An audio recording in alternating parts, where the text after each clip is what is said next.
रिया मारुन जे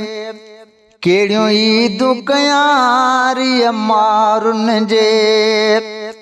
केड़ियों ईदूं कयां न मुबारक कंहिंखां वठां वॾियां रिया मारुन जे केड़ियों ईदूं कयां रिया मारुन जे केड़ियों ईदूं कयां न मुबारक कंहिंखां वठां ॾियां रिया मारुन जे ॾुखो अथ में विसारियो ओ आतन ओ कयो पाले पाले जवान हुजनि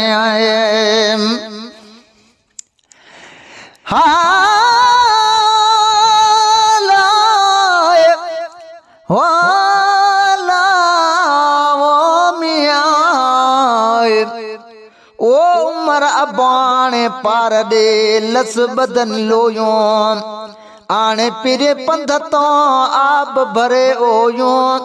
ओ करन कूत कमाह को साग समर सोयो पांद पुसी पोयो पाइन हार हमल चवे ॾुखो अथम विसारियो आतन कयो पाले पाले जुवान हुजनि नथा अचनि न का था हाल पुछनि नथा अचनि न की थी हाल पुछनि इन झोराणे में पई थी झिझारिया मारुन जे केड़ी ईद कयां न मुबारक कंहिंखां वठां ॾियां रिया मारुन जे बंद कोट अंदर मां अकेली हाँ न का हिक जेडी का सहेली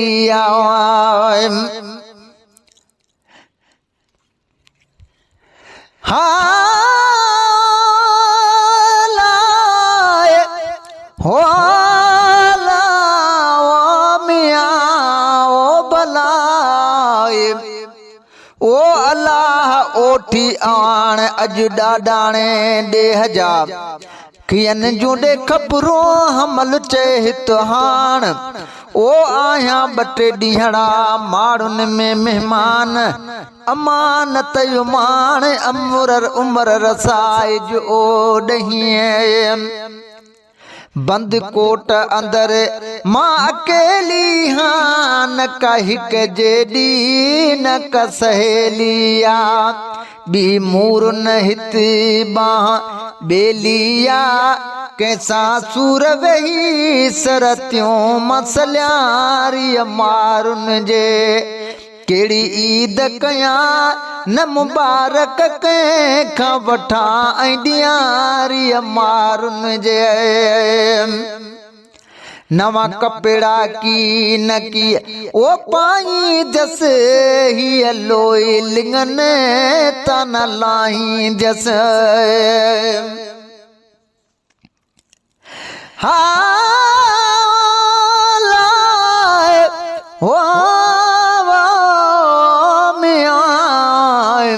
ओ मारुन जे मोहले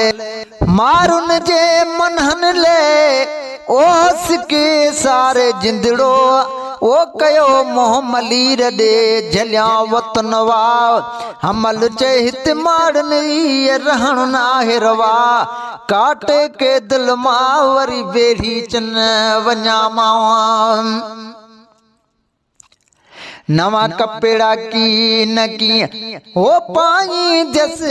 ही लोई लिंगन तन लाई जस ताम उमदा की नमा खाई जस हित खीर खंडों भला छाल पियारिया मारुन जी केड़ी ईद कयां न मुबारक कंहिंखां वठां ॾियां रिया मारुन जे ॾींहुं थींदो मुंहिंजो मारुन साण मेलो थींदो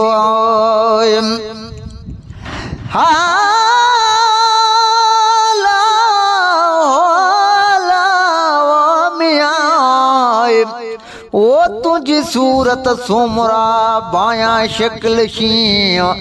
वसाई दस वतन ते मेरा ये जामी खुटन डी चल मारुन साण मिली मराम चल सुतत सदोरो ओडी थींदो मुझ मारुन साण मेलो थींदो लही मीर लगलाल पो गम वींदो मुर्गी दुखन खां मां आज़ाद थियारी मारुन जे केड़ी ईद कया न मुबारक कंहिंखां वठां ऐं ॾियारी मारुन जे।